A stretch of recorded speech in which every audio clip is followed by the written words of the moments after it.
It's a nice payday for some artists. The Southern African Music Rights Organization has now successfully distributed 22 million rand in accumulated unclaimed royalties to its members who had outdated or incorrect banking information. Samro announced earlier that it had embarked on a track and trace project in April of 2021. And Annabelle Lebete, the Samro CEO, joins us now. Annabelle, good evening and welcome to our program.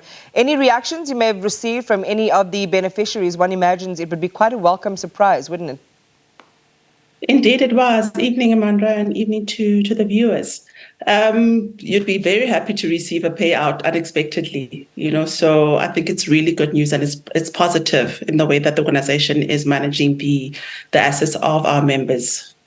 Without breaching privacy, I mean, how much do these payouts to individual artists? And in fact, you can also just share with us exactly who receives some of these royalties, but what's the range of some of the monies you've paid out? Oh, that would be breaching confidentiality, but maybe let me give an example. By way of example, obviously it depends on usage, the number of times that a member's music is used, and depending on which platform is using that music, there's a calculation that informs us as to the royalty that is due to the member. So of our 170-odd thousand members, 24,000 of those are roughly earning members. So you can imagine that it would vary. Obviously, it varies across genres, it varies across the platforms that are utilizing our members' music and various other factors. But I can't go into detail as to the value that an individual member would get, because I think that would definitely be up to the members themselves to indicate how much they would have received from this particular distribution. Yeah, I guess the reason for my curiosity is, and you'll share with us just now just how long that money's been sitting there. But if you hadn't updated your details or your membership with Samro, and you have this pot of cash that's just waiting there in these really hard times, one would imagine it would be completely mind blowing. But as you've just indicated, you have almost 140,000 members. Overall, but a fair amount. 170,000. 170,000. A fair amount, we understand, are yet to still send updated banking details to you, and you want that to happen. How do they do that? Yes, indeed. So of the 170-odd thousand, as I indicated, we have about 22,000 that are earning members, and we had about 1,200 members whose details were not complete. So it's just basic information that for example, your bank or your employer would want details, your bank details, your the clearing code, the correct number in terms of the bank account number, the correct name and surname of the account holder who is our member. So there needs to be a correlation between what we have on our records as well as what you've told us is information that you have. If that information is not correct, then that money cannot be, there's no transaction, the money cannot be paid out. So what would then happen is that the bank would, like any other transaction, would return the money back to Samro, citing that the bank details are incorrect. So we've, from, as you said, last year, April 2021, 2 years ago, we've really been on a drive to make sure that our members continuously update your banking details, and it happens, you either change location, you change residence, you move from South Africa to other countries, you open new bank accounts, and you forget to that administrative stuff that sometimes we forget to do.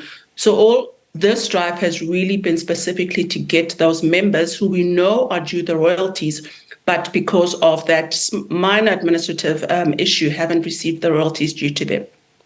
And there's a bigger picture, Annabelle, around the importance and strictness of collecting, licensing fees and accruing loyalties to respect the work of the artist and everyone in that ecosystem. Talk to us a little bit about that. Indeed, Iman, thank you so much for that question. I think I'll answer it in two aspects. There's obviously the compliance side, in that the law provides for organizations like Samro to license users of music, right? So our members are the creators, the composers, the publishers, and the authors of music. So that's the one side of the chain. The second side of the chain is that once a licensee like SABC, for example, in the broadcast space, informs Samro of the music that they've played across its various platforms, they then pay to Samro, who is the collecting agent for the members. We are then liable to pay that money out back to our members. Right. I want to quickly end with an operational question, which to my mind might be important, and you can tell me if you agree.